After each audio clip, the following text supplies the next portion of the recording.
Mr. Matt Ridley, our guest speaker for this night. Matt Ridley is a best-selling author of The Rational Optimist and The Evolution of Everything. My English went very bad. He's a scientist, a journalist who champions the potential for human progress. Former Science and America editor, The Economist. Matt Ridley's books are thought-provoking books on evolution, genetics, and society. He's also an expert speaker on innovation and collaboration, macrohistory, and human progress and climate change. We are pleased to welcome Mr. Matt Ridley here tonight with us for the first time in the UAE as a speaker. And he's going to talk to us about his best-selling book, How Innovation Works, and other things. So I confirm to you this is going to be a very interesting session, so keep your seats and enjoy. Matt, please. Thank you very much indeed for that kind introduction. It's an honor to be here in Abu Dhabi for the first time and at the book fair. And what I want to talk about tonight is innovation.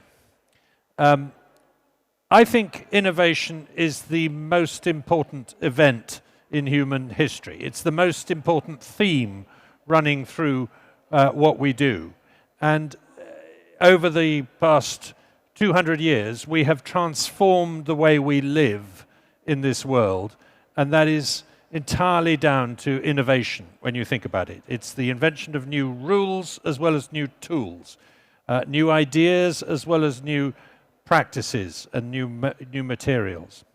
And so let me start with this object.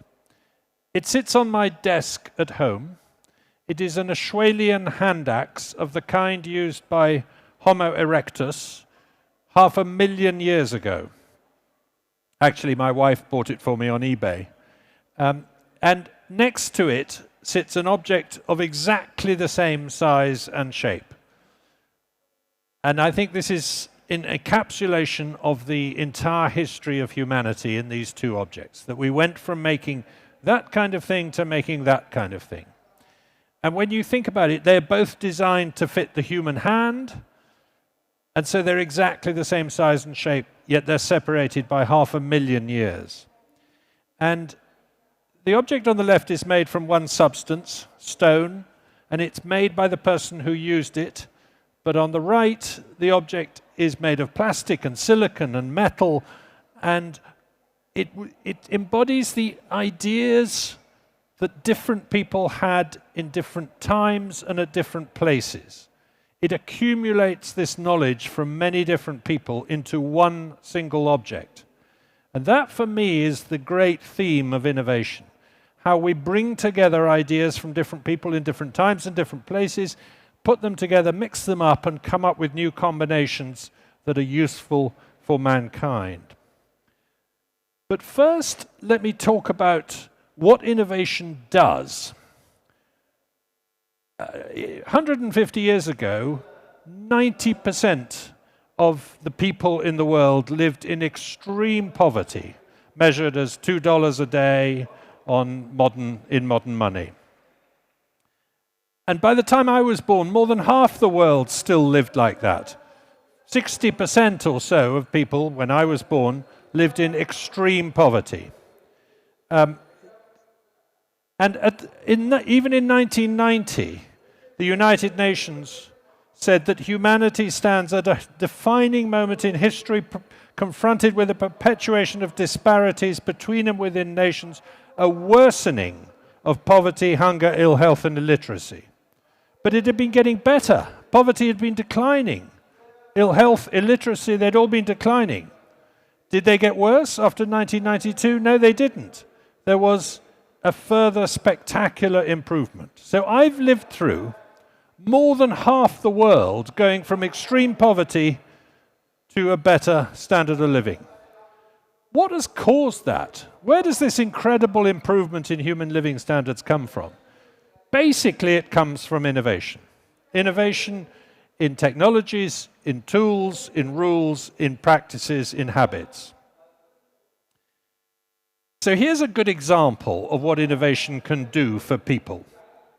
This is the price of light, artificial light. how much does it cost to have a little bit of light in your life? And two economists have estimated what the cost was in 1300 in England and what it is today. It's probably not very accurate, but it's an attempt to guess. And as you can see, light has gone from being a luxury that only the rich could afford to being a necessity that everybody can afford today. And that's measured in money. But if you measure it in something even more important, which is time, how long do you have to work on an average wage to be able to afford to switch on a lamp for an hour? And the answer is today, in America, on the average wage, you have to work for about 1/5 of 1 second to earn enough money to turn on a lamp for an hour. That's a good deal. Not very much work for an awful lot of light. But if you go back to the time of our grandparents in 1950, they had to work for 8 seconds to earn enough light to earn enough money to turn on a light for that long. And in 1880, 15 minutes. 15 minutes of work for 1 hour of light. And in 1800, 6 hours. You had to work for 6 hours to earn enough money to be able to turn on, to be able to use a candle to produce that much light. Not a very good deal. Most people could not afford a candle. So that's the kind of thing that innovation can do to transform human living standards. Now, what is innovation, and why does it happen to us and not to rabbits or rocks? Well, I think it's important to first of all say that it's not just invention. Inventing a new device is part of innovation, but there's more to it than that. There is the whole process of making something affordable, reliable, and available to people. That, to me, is what innovation is all about. And often that is much harder work than coming up with the first prototype of something. There's a lovely story that was once told about a beaver and a rabbit looking at the Hoover Dam. And the beaver says to the rabbit, "No, I didn't build it, but it is based on an idea of mine." Now, what you can see there is that, as you often hear from scientists, look, I invented that. Why don't I get the credit?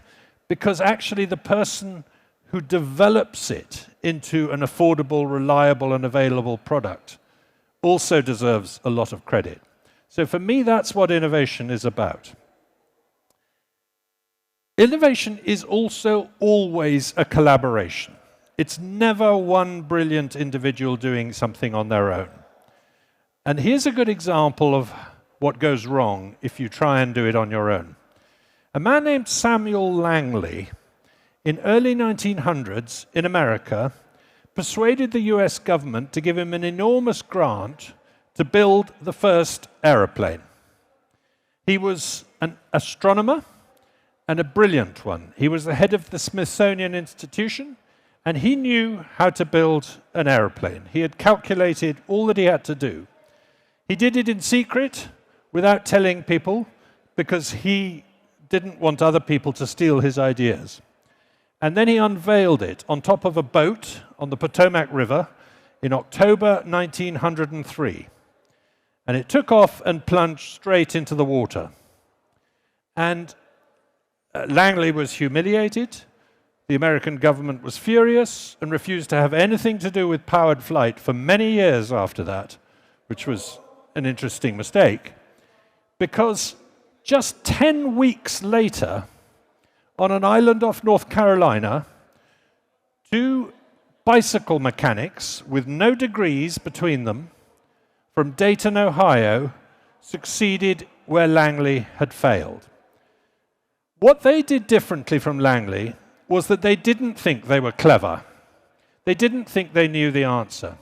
They picked the brains of lots of people around the world. In particular, they used a guy called Octave Chanute, who was in contact with people who were studying gliders and kites and wind tunnels and birds and calculating how to develop flying machines. And between them, And with this drawing upon these other people's ideas, they eventually put together gliders and tested them, and then eventually put an engine on. They did it by trial and error. So innovation is very much about using everybody's brains, not just one person's brains.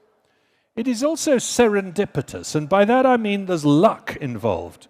You have to be ready when you are inventing something to go off in a different direction, to see something that you hadn't expected and seize an opportunity. And again you find innovators talking about this. They were trying to invent one thing, they failed, but they invented something else. Art Fry invented the Post-it note, the simple piece of yellow paper that sticks onto other paper. He was looking for a permanent glue for paper.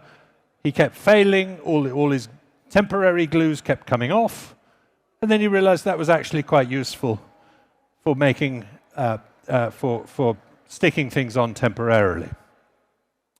Stephanie Kwolek at DuPont invented bulletproof vests, Kevlar, when looking for something completely different. And innovation is not just lucky, it's also gradual. We think of innovation as being this thing that comes along and suddenly changes our world. Suddenly we have computers, suddenly we have mobile phones, the world is different. But actually always there is a gradual increase and improvement in a technology behind that, before that, and indeed after that, continuing to improve the technology. It's much more gradual than you think. Gordon Moore, who died recently, devised Moore's law, in which he said, computers are improving at a gradual, steady rate, and we're not able to speed it up. Each technology becomes the one that enables you to invent the next technology. And Ray Kurzweil pointed out this was true even for pre-digital computers, even when computers were based on vacuum tubes and electromechanical relays. The last of the old technology is often as good as the first of the new technology. So there's a gradual rather than sudden change in technologies. And if it's gradual, it's probably evolutionary. That is to say, you get descent with modification. You can see the family trees of simple objects and of ideas. Here is the evolution of the mobile telephone. It got smaller and smaller, and then it got bigger and bigger again. I don't know why, it just did. But you can see how each product descends from its predecessors. Now, evolution works through a Darwinian mechanism called selection. And that's true of technologies too. I flew here yesterday on an aeroplane. That aeroplane was designed by an intelligent designer. Or was it? Because the designer of the Boeing 777 did not start from scratch. He began with the previous design and made a few improvements and dropped a few flaws from it, and so on, all the way back to the Wright brothers. In a very real sense, there was a selection process going on, just like Darwinism. Here's a quote from an early 20th century French philosopher saying, "Every boat is copied from another boat. Let's reason as follows in the manner of Darwin. It is clear that a very badly made boat will end up at the bottom after 1 or 2 voyages and thus never be copied. One could then say with complete rigor that it is the sea herself who fashions the boats, choosing those which function and destroying the others." I think that's a rather wonderful way of looking at what happens. Now, evolution by natural selection works because of sexual reproduction, which enables the mixing and remixing of genes into new combinations in every generation. The same is true of innovation. What happens when we innovate is usually that we use the same materials, the same devices, but we combine them in different ways to produce new products. And my favorite example of this is a thing called the pill camera. If you swallow it, it takes a picture of your insides. It came about after a conversation over a garden fence between a gastroenterologist and a guided missile designer. That's the process I call ideas having sex. ideas combining and recombining. And this leads to a really, I think, important insight into the nature of the human experience. There's an essay called I, Pencil by Leonard Read, which expresses this point very nicely. It's written by a pencil. The pencil is trying to understand how it came into the world, who made it. And he concludes that there's a very large number of people who contributed to making him, because the wood in the pencil had to be taken from a tree, and the man had to cut down the tree, and the man who cut down the tree had to drink coffee and eat food, and somebody had to grow that food, and then the wood from the tree had to be transported, and in the factory it had to be processed, and then it had to be manufactured and then marketed. All these people are contributing to making a pencil. Probably 1 million people contribute to making one pencil with tiny little pieces of their input. But not one of them knows how to make a pencil. Nobody on planet Earth knows how to make a pencil. Nobody on planet Earth knows how to make any technology. The knowledge doesn't exist inside a human head. It exists among and between human heads. It's shared in the cloud between us all, and has been for 100,000 years, as far as we can make out. This is, I think, a great insight into how the world works, and reminds us of the collaborative, collective nature of knowledge, the collective brain. One thing that innovators always say when you ask them how they work is that they depend on trial and error, that they never get it right first time, that they make mistakes, that it's crucial to make mistakes. Jeff Bezos is fond of saying that he made a ton of errors in developing Amazon, but he knew that if he wasn't making errors, he wouldn't get a chance to learn from them and to progress. Thomas Edison famously said, "I have not failed, I've just found 10,000 ways that don't work." When he built the first light bulb, he tried 6,000 different types of plant material before he settled upon the first light bulb filament. He wasn't prepared to do with good enough. He wanted the best thing he could find. So trial and error is an important part of the story. And talking of light bulbs, there's a really curious phenomenon in innovation. It's called simultaneous invention. Almost any technology that you look into the history of, whether it's the telephone or the thermometer, there's more than one person comes up with the idea at the same time. In the case of the light bulb, there are 21 different people who can lay good claim to having invented the light bulb independently in the 1870s. There was Edison in America, there was Lodygin in Russia, there was Swan in England, and so on. What's going on here? How come everybody arrives at the same idea at the same time? And of course, what's going on is that the preceding technologies have reached the point where you're going to put them together and make a light bulb. The idea is ripe, ready to fall from the tree. And if you run over Edison with a truck in 1870, we still get light bulbs, because it's going to happen whether you like it or not. You can see this more clearly in a more recent example, the search engine. The most useful invention of my lifetime, I suspect. I use it every day. It was invented around 1990, once the internet got going, not by Google. Google were the most successful with a search engine, but they weren't the first, but by lots of different firms and lots of different individuals. Because once you network computers, it's going to be very useful and very lucrative to work out how to search this thing called the internet. And so that's what starts to happen, and it's obvious that that's going to happen. Except it wasn't obvious looking forward. In the 1980s, people knew that this internet thing was coming, that networks of computers were going to be a big part of our lives, but they did not foresee the importance of search. Nobody sat down and said, hang on, somebody's going to make a ton of money out of inventing search engines. So technology is surprisingly predictable if you look back, but very unpredictable when you're looking forward. That's an asymmetry that I find still quite hard to understand. And boy, is it unpredictable. People say very stupid things about the future of technology, even very clever people.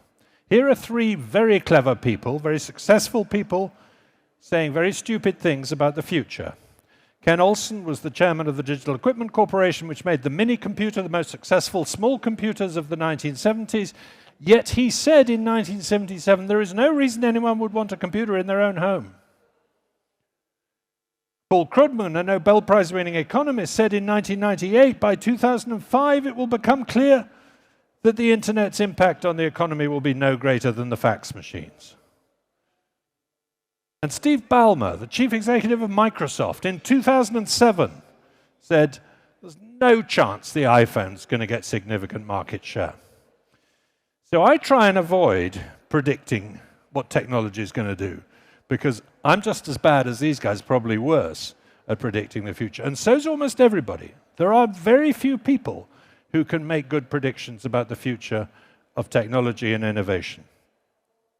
This is a cartoon from the year I was born, 1958, and it shows what the world is going to be like in the year 2000.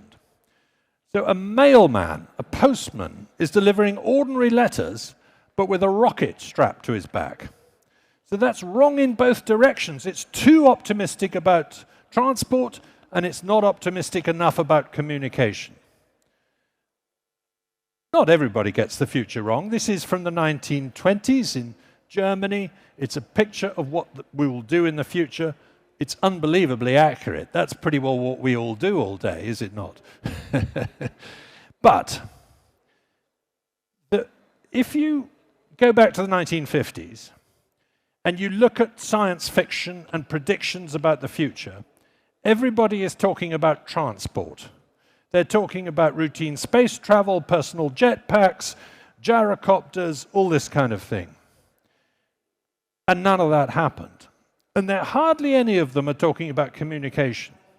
And yet they were about to see an extraordinary revolution in communication. In the first half of the 20th century, you could live through incredible changes in transport. You could see the first motor cars, the first aeroplanes, the first helicopters, the first rockets, but almost no change in communication. The telephone was there in 1900, the telephone is there in 1950. It's not much better. Second half of the 20th century, the opposite happens. No changes in transport. Yes, there's budget airliners and more cup holders in cars and things like that, but there's no great improvements in speed or new modes of transport. But there's incredible changes in communication, in computers, mobile phones, the internet, social media. So we had a transport revolution in the first half of the 20th century, and we thought we were going to go on having one. And then we had an electronic revolution in the second half of the 20th century, and we think we're going to go on having that. Maybe we're wrong. Maybe the next 50 years is all going to be about biotechnology rather than electronics and digital. We also, policymakers tend to think that the way you turn on innovation is by funding science, because that discovery will lead to invention. Sometimes that's true, but not always. Quite often, invention leads to discovery. That is to say, we develop a technology and we only then try and understand the science behind it. So the steam engine came long before the science of thermodynamics. Vaccination came long before immunology. And in this case, this is the... I'm going to go back one. The two people who won the Nobel Prize for the invention of the CRISPR gene editing technology, Emmanuelle Charpentier and Jennifer Doudna, a brilliant invention made within universities by scientists. But they got the idea from research in the yogurt industry. So this idea came out of industry and into academia rather than the other way around. Now, big companies are bad at innovation. I think we all know that. We see examples of it. They become too invested in existing technologies to be able to change, Kodak knew all about digital photography. It even invented some digital photography, but it couldn't bear the idea of gobbling up its own market, and so it didn't. Nokia went from being a very small company, very successful, became the biggest mobile phone company in the world by a mile, and then it didn't see the switch from voice to data coming. It was taken by surprise, and it was destroyed by that change, by the iPhone, essentially. And the same is true of big policies. Empires are really bad at innovation. You know, the Ming Empire, the Ottoman Empire, the Roman Empire, these are not particularly innovative societies, despite being huge free trade areas. Why? Because they tend to be very centralized, very bureaucratic, and very anti-innovation. They tend to be very suspicious of new ideas. Indeed, innovation isn't as popular as we think. We all like to think we're in favor of it, but we often campaign against it. Europe has managed to reject an entire technology in biotechnology and agriculture, which is quite a thing. And I think ecologically and economically, it's a huge mistake myself. And this is nothing new. You go back 150 years, and you find the same thing going on. Here is an editorial in the New York Times from 1878 criticizing Thomas Edison. Something ought to be done about Mr. Edison, and there is a growing conviction it had better be done with a hemp rope. Mr. Edison has invented too many things, and almost without exception, they are things of the most deleterious character. This is extraordinary when you think about it. You know, let's not have electricity, let's not have light bulbs. You know, this guy's a bad guy. And then go back even further. In the 1500s, coffee was an innovation. Coffee spread from Egypt through the Mediterranean to Europe, and everywhere it arrived, people loved it, and rulers hated it, and they banned it. Why did they ban it? Two reasons. They were lobbied by the wine and beer industry, that we don't like this new competitor on the block. And the other reason was because kings and rulers thought people went to coffee houses and had conversations, and they sometimes didn't like, they sometimes said unkind things about the rulers, so it had to be stopped. Here's Charles II banning the coffee houses of London in case they lead to fake news. He says, as for coffee, tea and chocolate, I know no good they do. Only the places where they are sold are convenient for persons to meet in, sit half day, and discourse with all companies that come in of state matters, talking of news and broaching of lies, arraigning the judgments and discretion of their governors, censuring all their actions, and insinuating into the ears of the people a prejudice against them, extolling and magnifying their own parts, knowledge and wisdom, and decrying that of their rulers. So, you know, let's get rid of coffee houses because of fake news, basically. So, to summarize what I think you need to do to encourage innovation, we do a lot of things. We subsidize science and technology, we try to pick winners and so on, but in the end, the most important thing is to provide freedom for innovators to do trial and error. Freedom to experiment, freedom to fail, freedom to collaborate with each other, freedom to change direction when they see a new opportunity open up, and freedom to invest and to act rapidly if possible. But right now, we're having a moral panic about a particular set of innovations that go under the name of artificial intelligence. And the theory that artificial general intelligence is not only going to upset all our lives and destroy a lot of jobs, but might also turn malevolent and take over. I think they're wrong. I think we're overreacting, just as we did against coffee and everything else. And I say that as a writer, and writers really are under threat from this new ChatGPT thing. I mean, it's better at imitating me than it is at cleaning a house. That's worrying for people like me, but I still think that on the whole, the benefits from AI are going to outweigh the disadvantages. And people like Elon Musk saying, let's have a pause, are saying it partly because he wants to catch up. He realizes that OpenAI has stolen a march on him.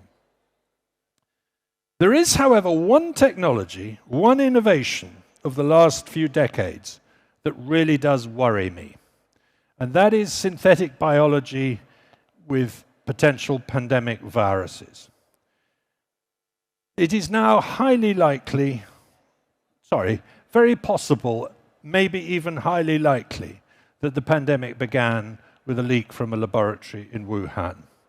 Even if that didn't happen, it's still easily possible that the experiments they were doing there to bring wild bat viruses into the middle of a city, combine and recombine their genes, train them on human cells and in humanized mice, that those experiments could have led to a pandemic.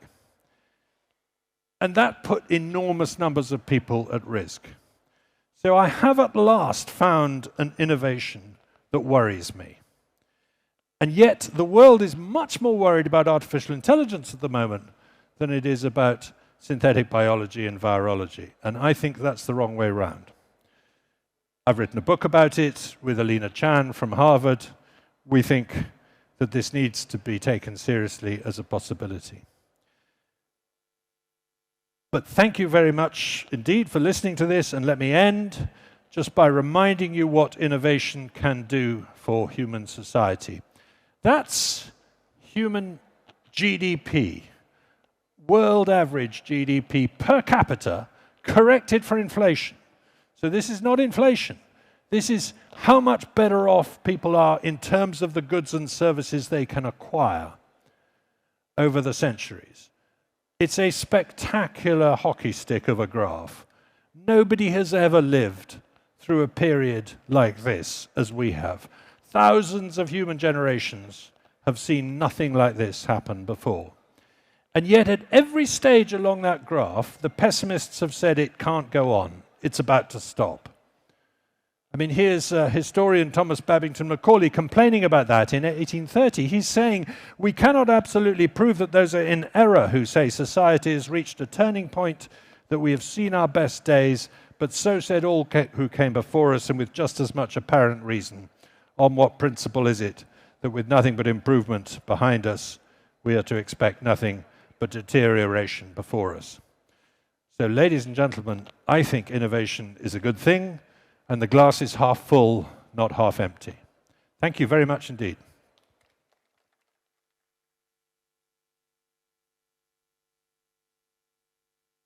Happy to take questions.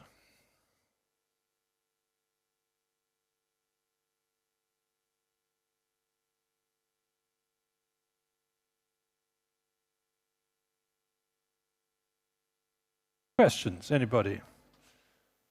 There's another one here if you want to.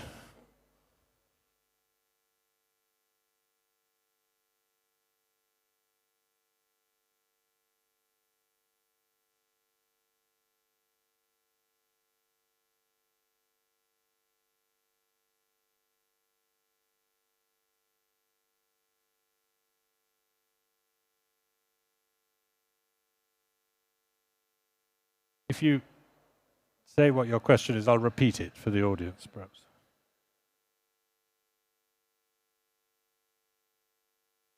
Thank you. My question is, what advice to public service as governments are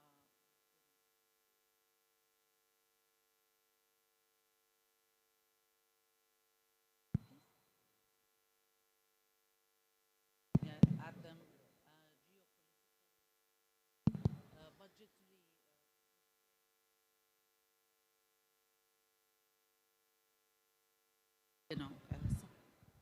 what would be your advice to governments, particularly to the UAE government, that is really working very hard on a very on public service level to become more innovative? Yeah, it's a really good question, because the one thing that doesn't innovate very well is government about itself. You know, it tries to get innovation going in the rest of the economy, but changing the way we govern, you know, coming up with new ideas about linking the citizen to the people who are governing them, doesn't happen nearly enough. And we have very antiquated institutions, great resistance to change, and no experimentation. That's the key point. You can't get away with an experiment. You can't even say, we're going to pilot this policy in this area and that policy in that area, and we'll see how many people die here compared with there, if it's a health policy. Obviously, you can't do that because, you know, the media makes your life a misery or whatever. The one thing you can do is decentralize policy making more so that individual political entities, city-states, if you like, or states in America, or different parts of a country can do things a bit differently and then learn from each other.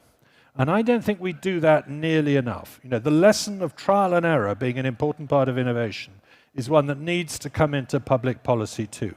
Now, there's been an attempt by the UK government recently that I know about to bring sort of randomized trials into policy. And in theory, it's a great idea, but in practice, the civil service didn't like doing it, and it's been quietly shelved. So I'm afraid we're not very good at innovating in government. The best examples are countries like Estonia, which have sort of said, we're small, we're nimble, we're going to go electronic on everything, we're going to have a sort of digital government system that's going to be different from others. We're starting from scratch after independence. And so, you know, those are the countries to watch, I think. But I'm afraid we don't do nearly enough innovating in government, is my bottom line. Thank you for a very enjoyable lecture.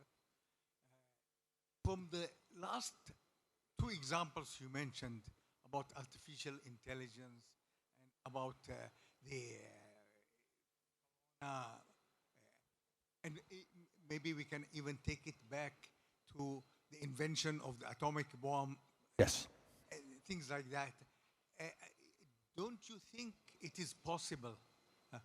Now I'm talking about moral issues and about, more than that, that humanity can shoot its own foot, you know, by it continues like that.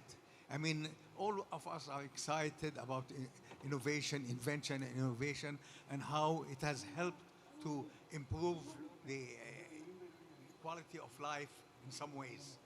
But then, because it's not controlled by spiritually or not controlled morally, I think it can go at the end and even end humanity and human life. Is there a chance of that happening? Thank you. There is a chance, yes. But my argument is that we're more worried about that than we should be, because almost every innovation that has happened, yes, it's had downsides, but the upsides have been bigger. There are some exceptions. You mentioned nuclear weapons. Clearly, that is a horrible invention. Yet you can also argue that it helped to keep the peace in the Cold War, which didn't become hot as a result. So, you know, there are arguments for saying that nuclear weapons have prevented war happening through mutually assured destruction, etc. But the reason I'm pretty optimistic about technologies generally, and about artificial intelligence in particular, is because if you invent malevolent ideas, you know, computer viruses, say, you have to do it in secret, and you can't share the ideas, and you can't brainstorm them with other people, so the good guys are always going to be able to steal a march on you. 20 years ago, I remember people were saying computer viruses are going to destroy the internet. It's going to be impossible to stop them. That didn't happen. Computer viruses are still a problem, but they're not nearly as big a problem as they were 10 or 20 years ago. Why? Because the people who devise defenses against computer viruses are able to work in the open, are able to recruit more people to talk to, etc., etc. So I think unless you know, the people who set out to design a malevolent AI to destroy the world are going to be small, secretive, terrorist organizations, and they're no match for the great mass of humanity who are working in the other direction. That's my hope. But that's where the virus is different, because it only takes one rogue state or terrorist organization to develop a very infectious virus, having seen what happened in the pandemic, and you don't have to keep inventing it. You almost only have to invent it once. That's why I'm worried about that one. In our Arab world, we use technology, but we don't. In our Arab world, we Yes. use technology, but we don't have the base of innovation, and there is a gap between the first world and the third world, and between our world, Arabian world. And do you think that this gap can be reduced? And second question, please. You said that there is transport revolution, Yes. technology revolution. The third is what, in your point of view? Yeah, I'll answer that second question first. I think the next 50 years, if they're not about digital, are going to be about biotechnology. I think the curing of cancer, the curing of diseases, the interventions in medicine, in agriculture that are coming are going to be spectacular. But remember, everyone is wrong about the future, including me. So discount that, please. But your first question was a good one.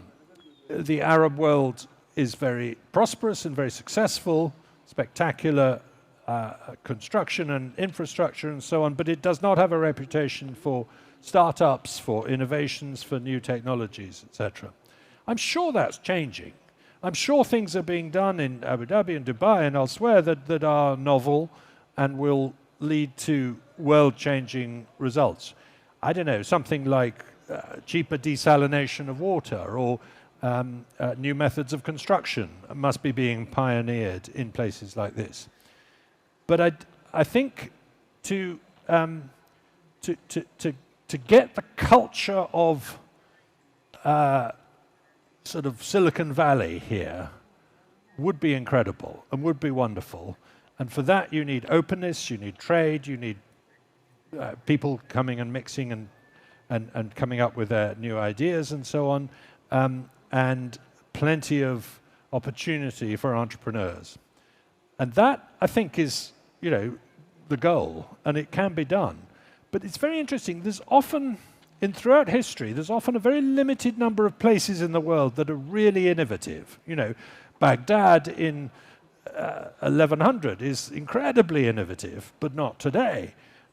Florence in 1400 is incredibly innovative, but not today. Silicon Valley in 1980 is incredibly innovative, but maybe not tomorrow.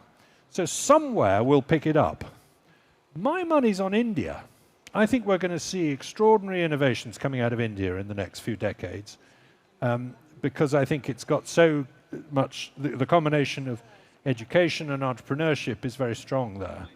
But it needs to improve its infrastructure if it's going to achieve that. So I think we can all agree on that. Two more questions, please. Go ahead. A lot of scientists, make a joke about how academia and the corporate world. Oh, what? A lot of academia. scientists make a joke about academia and the corporate world and how they're trying to copy scientific innovation and invention through labs, through innovation policy labs. Yes. What is your take on that? And if the UAE, if in your dream, right? So you wake up. This is my second question. If you woke up in the morning and your dream come true, how really everybody can be innovative and every family can really become at least one person in the household can be innovative. Yeah, yeah.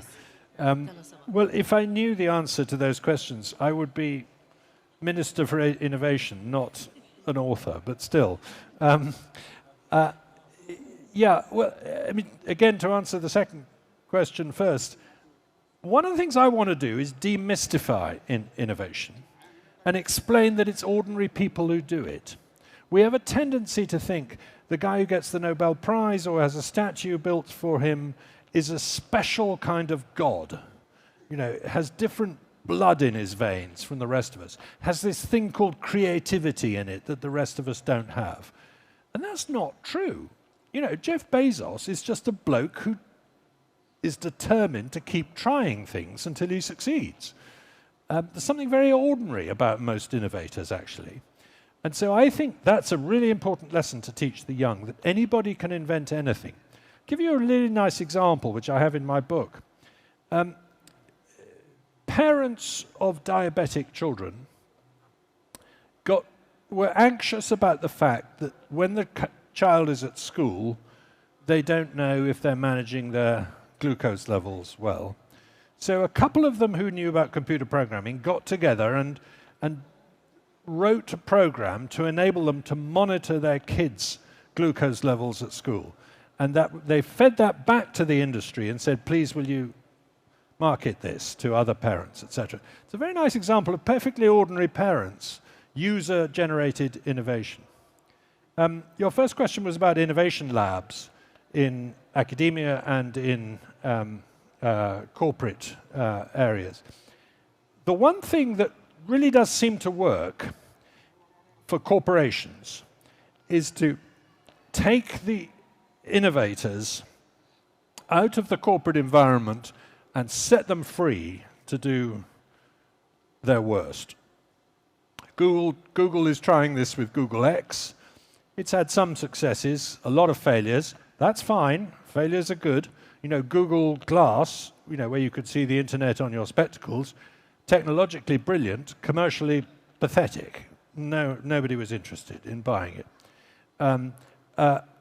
The Skunk Works that Lockheed set up was the original version of this, where they put a bunch of people in a different building and they said, come up with innovative designs for aircraft. Don't wear ties, wear jeans, you know, don't be corporate, just be sort of like scientists.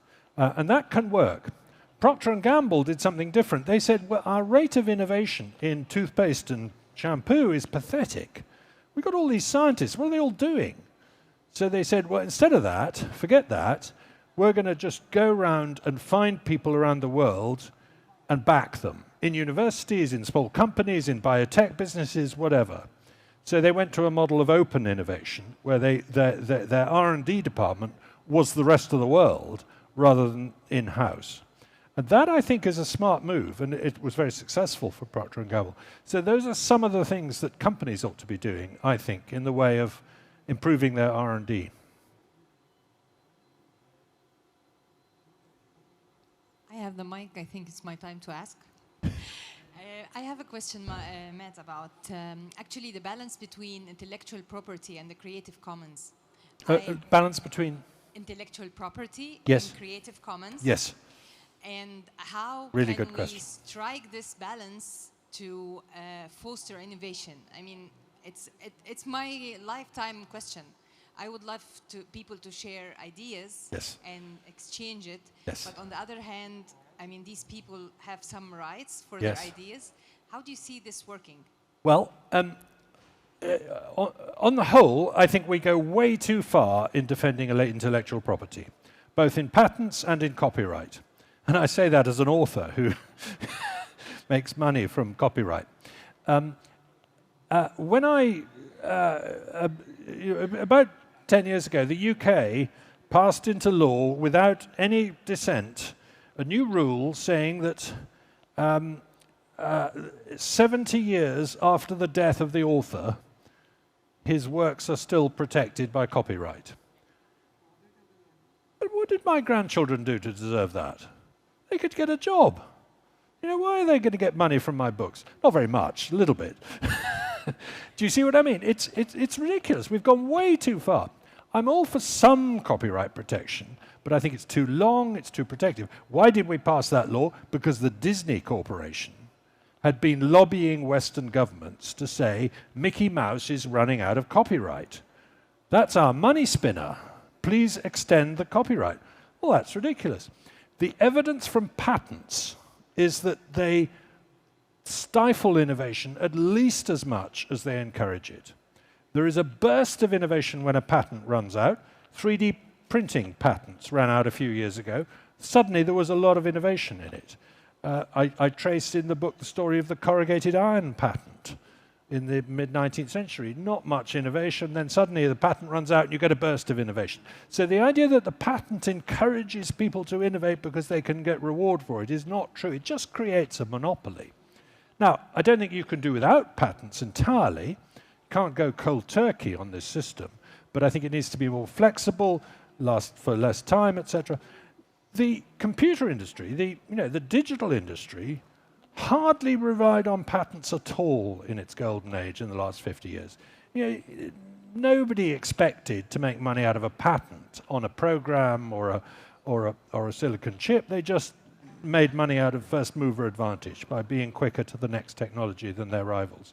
So I think we go too far in protecting intellectual property and not far enough in the Creative Commons. But I don't want to get rid of it entirely, because then I wouldn't make so much money off my books. We'll pass it this time.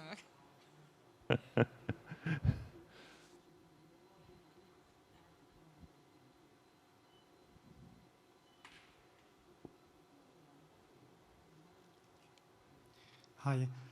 I have two questions. First one, since the innovation is a combination of a new thing from different things, from different resources and field, how we can make the best equation for the paradox,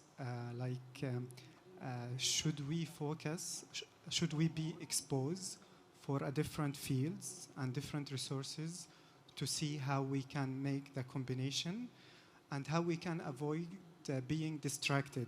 On the other hand, if we focus on one field to be specialized, how we can avoid to stuck in this field to not take from the other resources to make this combination?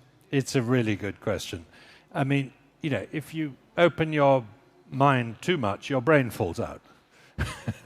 And so I think that, on the one hand, you need to be looking over the fence at other technologies so as to pick up ideas from other areas. There's a website called Innocentive, which was set up by someone for corporations to put problems on it that they can't solve. We haven't been able to crack this problem. Has anyone got any ideas? We'll reward you if you come up with the idea.